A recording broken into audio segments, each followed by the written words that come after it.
Bienvenue sur cette vidéo déballage de la Creality CR6SE avec Luan qui est là, qui m'accompagne aujourd'hui. En tant que stagiaire de 3e. Voilà, donc bienvenue à lui. J'espère que tu seras content justement d'apparaître sur cette petite vidéo, ce déballage donc de cette imprimante 3D qui est la Creality CR6SE. Alors à l'origine, j'étais parti pour prendre de la Creality Ender 3. Donc qui était une imprimante 3D que j'ai vue un peu partout à moins de 200 € et qui était très bien vue par ses utilisateurs, jusqu'au jour où c'est les Black Friday il y a quelques semaines, enfin il y a quelques jours plutôt, et beaucoup sont passés à la CR6SE qui est censée être un modèle un peu au-dessus. Donc j'en ai profité. Alors sachant que j'ai déjà testé des imprimantes 3D, mais j'en ai jamais gardé. Donc c'est la première que j'achète pour moi. Donc voilà, j'espère que je vais bien me débrouiller avec elle. Apparemment, c'est une imprimante qui est accessible pour les débutants. Donc c'est parti, on va faire le déballage. Donc vidéo spéciale déballage. Hop.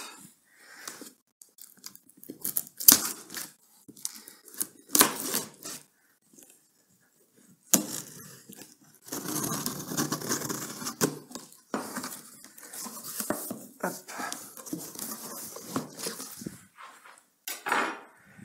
Donc elle arrive d'un stock d'Allemagne, donc elle a été assez rapide. Hop là. Voilà, donc documentation en chinois et en anglais. Alors attention, recommandé d'utiliser en gros leur logiciel pour empêcher certaines anormalités causées par des instructions différentes de slicing, c'est-à-dire de découpage d'images, découpage d'objets 3D. Ok, de toute façon, j'avais pas intention d'en prendre un autre. Hop. Première protection. Une documentation avec invitation. Soyez le prochain client du cloud de Creality. Ok, bon, on regardera ça plus tard. Alors, hop, que je vous montre un petit peu. C'est plutôt bien rangé sous forme de casier. Bien protégé. Avec un fil. Bon, j'en ai commandé d'autres. Donc j'en ai même un qui est arrivé aujourd'hui. Donc là c'est un fil. Lui, je pense on va peut-être faire un test sur celui-ci pour voir du coup avec le fil qu'il livre avec si tout tient ses promesses. Alors ça c'est l'écran qui sera devant. Alors ça c'est apparemment un des principaux atouts de ce modèle par rapport à la Ender 3 que j'avais pris à l'origine, c'est qu'il est tactile alors que celui de la Ender 3 n'est pas tactile. Après ça peut être un peu gadget, c'est pour ça que j'ai failli ne pas le prendre quand même. Mais bon, beaucoup m'ont dit non, vas-y, prends. Hop. Alors.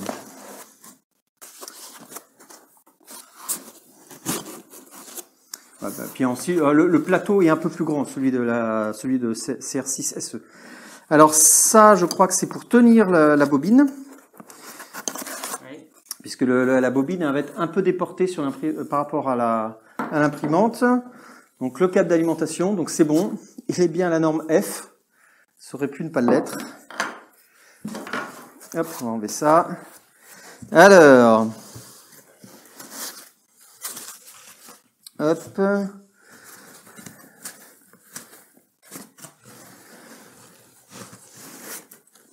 C'est bon, j'avais peur que ce soit un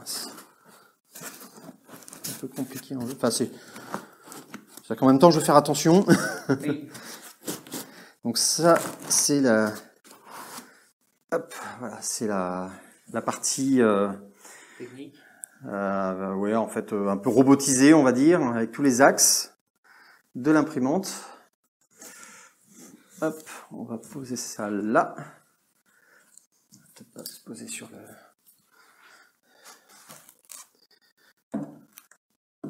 Hop. Le plateau d'impression. Alors, comment prendre sans que ça pose problème?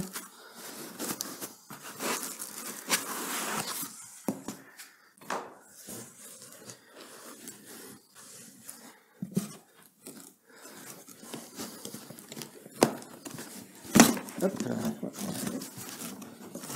hop, je te remercie. Voilà, rien.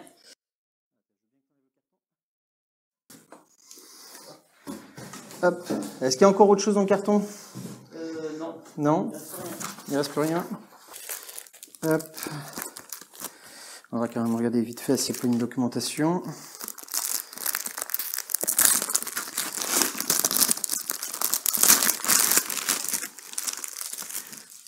Hop. Donc l'invitation customer.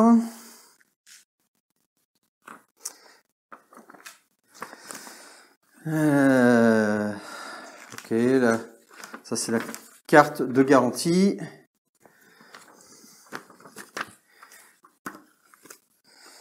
Et le manuel. Alors le manuel.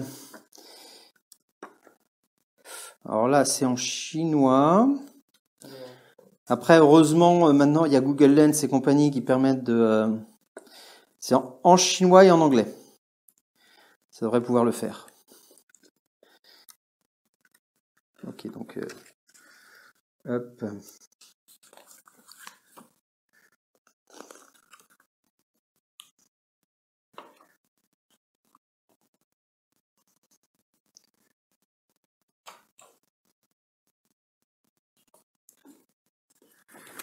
Voilà.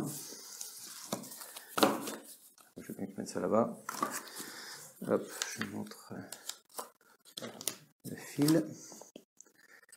Donc fil protégé par un film plastique, hein, c'est très important. Le fil doit toujours être dans un endroit sec. Ne le laissez pas entreposer dans un endroit humide. Le mieux, d'ailleurs, c'est le fil, quand vous l'utilisez pas, le mettre voilà dans une boîte bien hermétique pour l'empêcher de prendre de l'humidité. Dans le manuel, il y a quelques caractéristiques de l'imprimante qui sont plutôt intéressantes par rapport à l'Ender 3. C'est notamment le plateau qui est légèrement plus grand.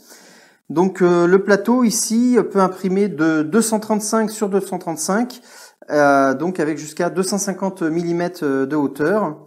Les outils livrés avec la bête sont cachés. Alors il faut le savoir parce que si on ne le sait pas, on peut mettre un certain temps avant de les trouver. Et donc on trouve une palette pour décoller les objets, des petits autocollants, bon pourquoi pas. Une pièce également pour déboucher les buses en cas d'obstruction par un peu de plastique. Différentes pièces pour le montage. Voilà, tout est livré, il n'y a pas besoin d'ajouter en plus. Très important, la petite pince coupante. Bon, elle est toute petite, hein. Ouais. Alors, moi j'en ai une plus grande, je pense que je vais utiliser la plus grande. Ah oui, d'accord, il y a une protection. Comment que c'est? Ah oui, voilà. Tac. Voilà, ça c'est pour couper les fils un peu disgracieux. Bon, j'en ai un peu plus grande, je pense que c'est plutôt celle-là que je vais utiliser. Quoique, au moins, c'est pratique, elle est là.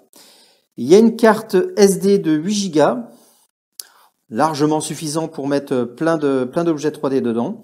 Le principe, donc, du coup, c'est que les fichiers, vous les préparez sur un ordinateur. Et une fois qu'ils sont prêts, vous les mettez sur la carte SD et on l'enfourne directement dans l'imprimante. Alors par contre, j'avais quelque chose qui manque, c'est la poignée. Je ne l'ai pas trouvée. Oui, je l'ai. Ah, mais merci Luan, tu l'as trouvée. Alors voilà, la fameuse poignée, parce que apparemment c'est beaucoup l'apprécient, la poignée, donc qui sera par-dessus. Voilà, donc on va commencer à la monter. La petite technique très simple pour rien perdre. Voilà, simplement mettre dans un petit bol.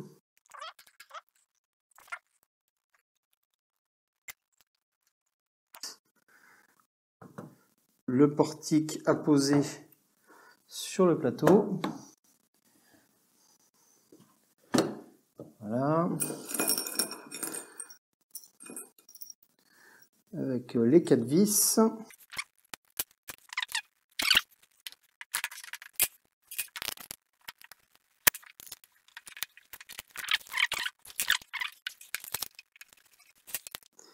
Faut peut-être être deux pour le faire. Hein. Ouais. Merci Luan. Pas de rien.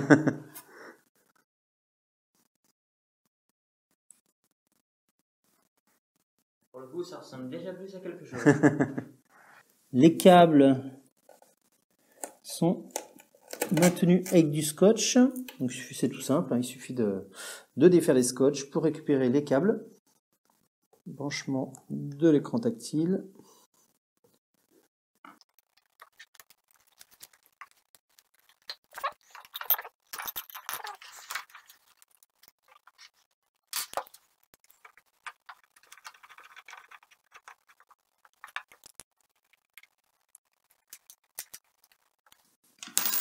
Hop, alors ensuite, donc les différents axes.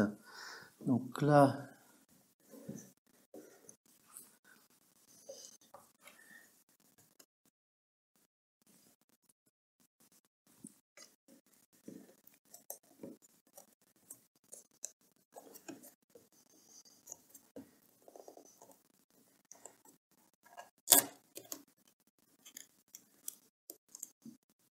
hop.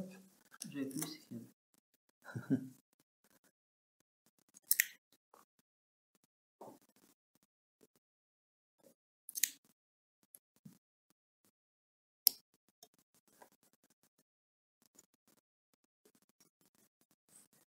Alors ensuite, Bon, ça, on fait. ouais, ça sera en haut ça. Ouais. Non, ça sera celui-ci ici. Attends, on va le faire dans l'ordre. Je te laisserai le faire si tu veux. Ouais, ok, après il va aller ici. Est-ce qu'on peut pousser? Oui, je peux pousser le plateau. Ça va être pratique de savoir ça. Hop. Donc la connexion des différents axes. Voilà. D'accord, c'est des petites étiquettes pour indiquer quel axe. Alors ici,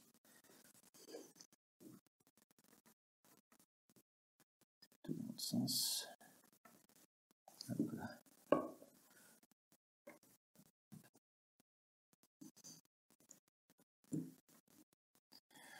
Voilà. Ensuite, celui-ci. Celui-ci, comme ce.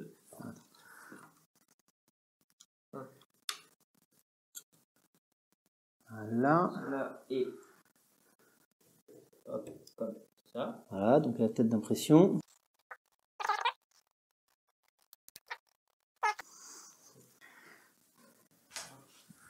Tout là, hein. Que je fasse pas de bêtises. Ouais, c'est là, puis après tu fais ça.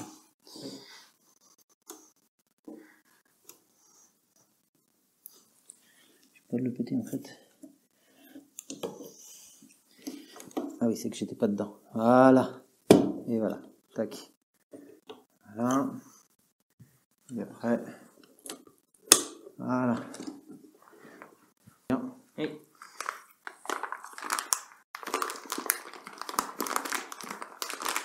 On va pouvoir tester avec le fil livré avec. Donc là, ça sera celui où il y aura le moins d'erreurs possible.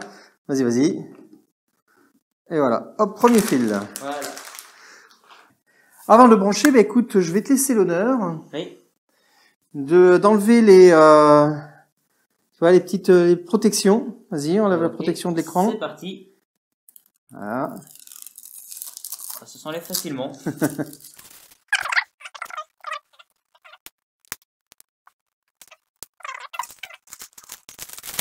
Bon, on va brancher.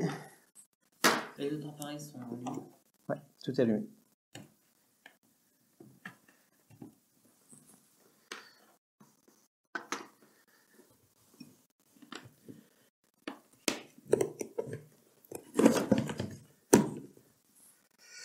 Voilà, donc on va l'allumer. Elle a l'air de marcher. C'est plutôt une bonne nouvelle. Oui. Alors, on va faire d'abord ce qu'on appelle le leveling.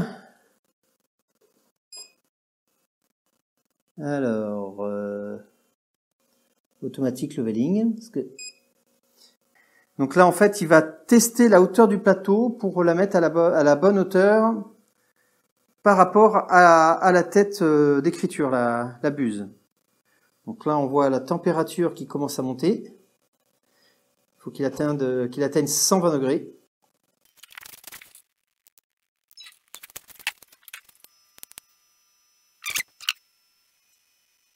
Donc pour tester le plateau, il va travailler sur 16 points.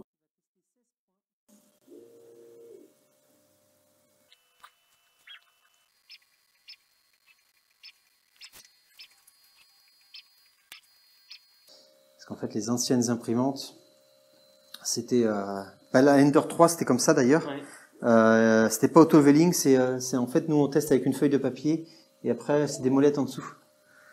Avec lui, au moins, il fait son propre leveling. C'est pratique. Ouais. C'était un des points forts de cette imprimante.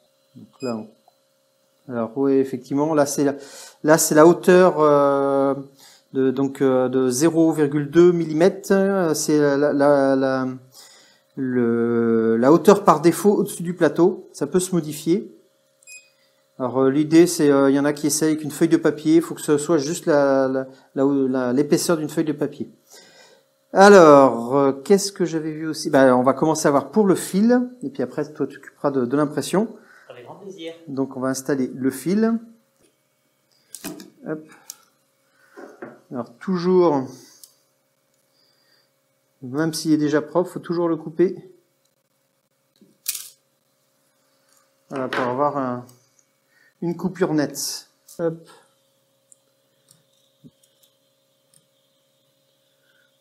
Là, on rentre dedans, effectivement. Alors.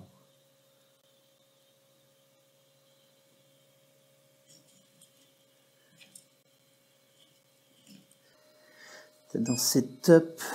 Est-ce qu'on peut mettre français? France, voilà, c'est bien. Je viens de mettre en français. Alors, température. Après, préchauffer c'est du PLA, ça, hein? C'est du PLA. Donc on va préchauffer le PLA, donc il va se mettre en position. On va rentrer dans le fil, dans la buse. On sent le moteur le truc qui chauffe. Oui. L'odeur. Normalement, il y a le fil qui va commencer à sortir. Ouais, ça commence. Du coup, le logement de la carte SD est protégé. Ce qu'on va enlever du coup.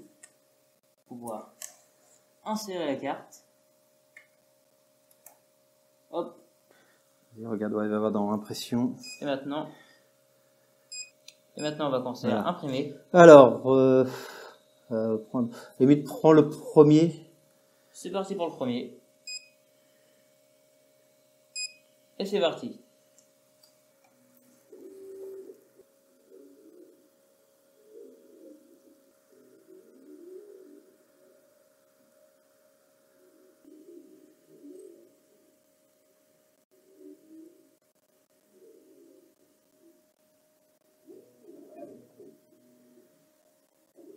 A few moments later. Alors voilà, après 5h12 d'impression, le premier objet vient de se terminer. J'ai eu le temps d'aller en sport, ça se voit pas, mais en fait je viens juste de renfiler une chemise pour qu'on voit pas trop, surtout le micro. Donc le plateau et la buse ont eu le temps de refroidir. Donc on va faire terminer sur le petit écran. Voilà. Bon, on va éteindre.